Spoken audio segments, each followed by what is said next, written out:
Good afternoon students आज हम अपना व्याकरण करते हैं। तो व्याकरण आरंभ करते हैं से पहले हमें देखते हैं कि व्याकरण किसे कहा जाता है। तो व्याकरण किसे कहा जाता है? तो बच्चों, किसी भी चीज को सीखने के कुछ नियम होते हैं। नियमों की सही जानकारी के बिना हम किसी चीज को ठीक प्रकार से नहीं सीख सकते हैं और न ही ठीक प्रकार से उसका प्रयोग कर सकते हैं। आप देखते हैं, आप खेलते हैं तो प्रत्येक खेल के भी कुछ नियम होते हैं, कोई विधि होती है, कोई ढंग होता है जिसके द्वारा आप उस खेल को खेलते हैं। तो इसी प्रकार से व्याकरण में कैसे नियम होते हैं? व्याकरण में भाषा के नियम होते हैं। तो इस प्रकार व्याकरण किसे कहते हैं? व्याकरण जो शास्त्र भाषा के नियमों की जानकारी प्रदान करता है। जो शास्त्र हमें, जो रचना, जो शास्त्र हमें भाषा के नियमों की जानकारी प्रदान करता है, वह व्याकरण कहलाता है। तो इस प्रकार हमने जाना कि व्याकरण क्या है। व्याकरण नियमों का संग्रह है। नियम कैसे? भाषा संबंधी। तो इन भाषा संबंधी नियमों को जाने बगैर हम भाषा का सही रूप में प्रयोग नहीं कर सकते हैं। भाषा का शुद्ध रूप में प्रयोग करने के लिए और भाषा के शुद्ध स्वरूप को जानने के लिए व्याकरण का ज्ञान होना आवश्यक है। उदाहरण के तौर पर हम देखते हैं कि जैसे यहाँ पर एक वाक्य है, मैंने भी जाना है। क्या वाक्य है? मैंने भी जाना है। तो आप देखते हैं, क्या ये वाक्य शुद्ध है? मैंने भी जाना है। मैंने क्या है? इस वाक्य का कर्ता है, जाना है क्रिया है। तो कर्ता है और सर्वनाम। तो क्या ये वाक्य शुद्ध है?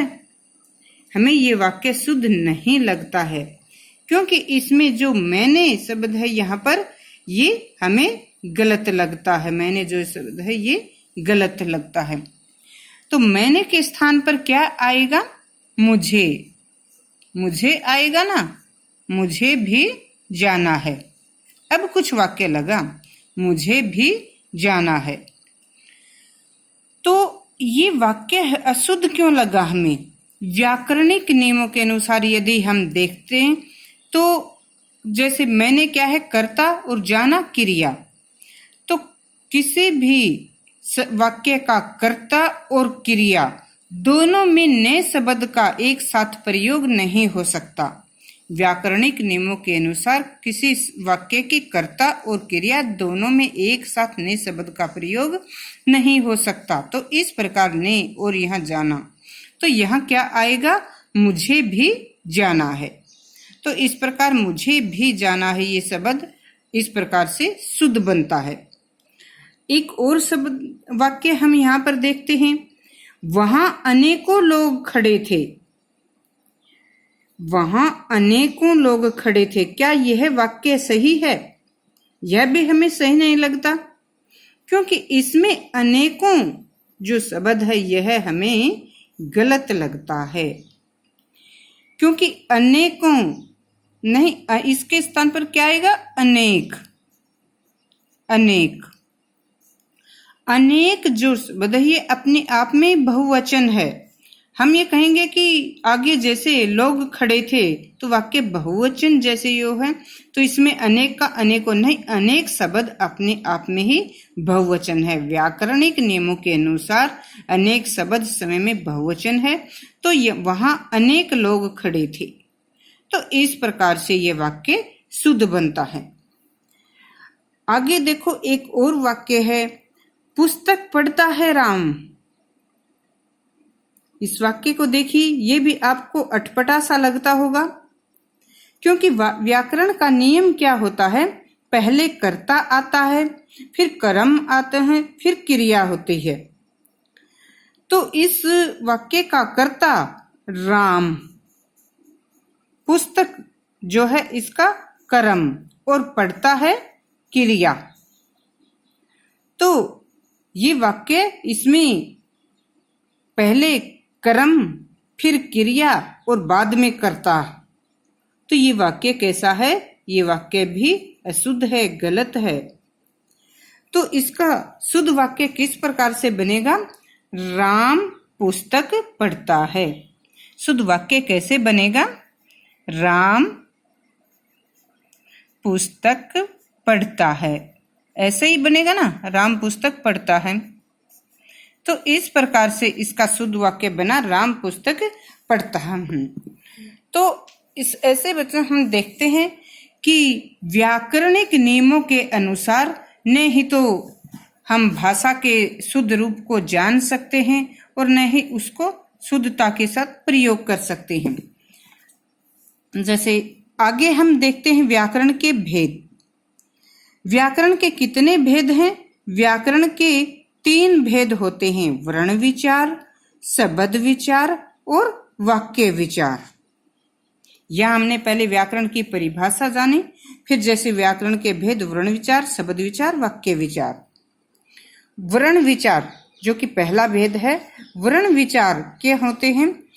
तो देखो बच्चों, वर्ण क्या होते हैं? मानव मुख से जैसे हम जो भी बोलते हैं, हम कुछ बोलते हैं, हमारे मुंह से जो ध्वनियां निकलती हैं, इन ध्वनियों को जब लिपिबंद करते हैं तो उनका लिपिबंद अर्थात लिखित रूप जो होता है वह वर्ण होते हैं। ध्वनियों को जब लिपिबंद किया जाता है तो इसकी परिभाषा क्या होगी? मानव मुख से उच्चारित होने वाली प्रत्येक ध्वनि के लिखित रूप को ही वर्ण कहा जाता है।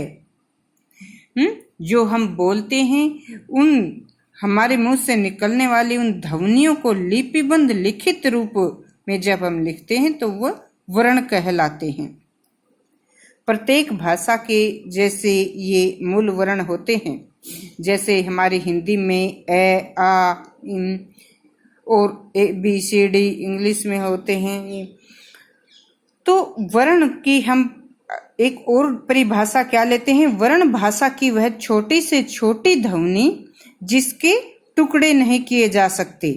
आपने ये परिभाषा जो है अच्छी प्रकार से रट रखी होगी, पिछली क्लासों में इसे रटा होगा कि वर्ण भाषा की वह छोटी से छोटी ध्वनि जिसके टुकड़े न किए जा सके। तो टुकड़े कैसे? मैं क्यों रटने का नाम मैं क्यों ले रही हूँ?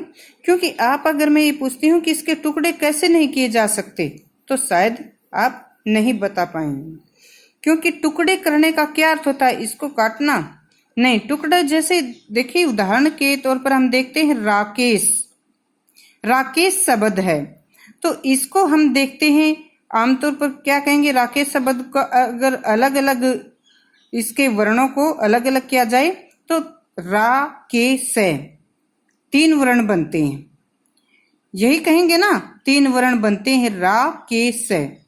परंतु ये 3 वर्ण नहीं होते। वास्तव में राकेश शब्द में कितने वर्ण होते हैं? 6 वर्ण होते हैं। क्योंकि रा हम देखते हैं, रा रे प्लस आ से मिलकर तो रा बना है, के प्लस ए से मिलकर के बना है, से और ए से मिलकर से, तो 6 वर्ण ये हैं वर्ण जिनको और छोटा नहीं किया जा सकता, इनके और खंड नहीं किए जा सकते। ये नहीं है रा के से, ये हैं जिनके और छोटा नहीं किया जा सकता है। इन वर्णों से मिलकर जैसे ये एक नाम बना है, शब्द बना है। इसी प्रकार हम दूसरा देखते हैं एक और शब्द कमल। तो यहाँ पर भी हम कहेंगे कि कै मैं ले 3 वर्ण हैं, नहीं कै ए। कैसे हम देखते हैं? ए की जो ध्वनि आती है कै प्लस ए, मैं ए, ले ए, तो इसमें भी 6 ही वर्ण हैं। तो यहाँ हमने क्या समझा? व्याकरण किसे कहते हैं और वर्ण किसे कहते हैं। आगे हम फिर कल करेंगे।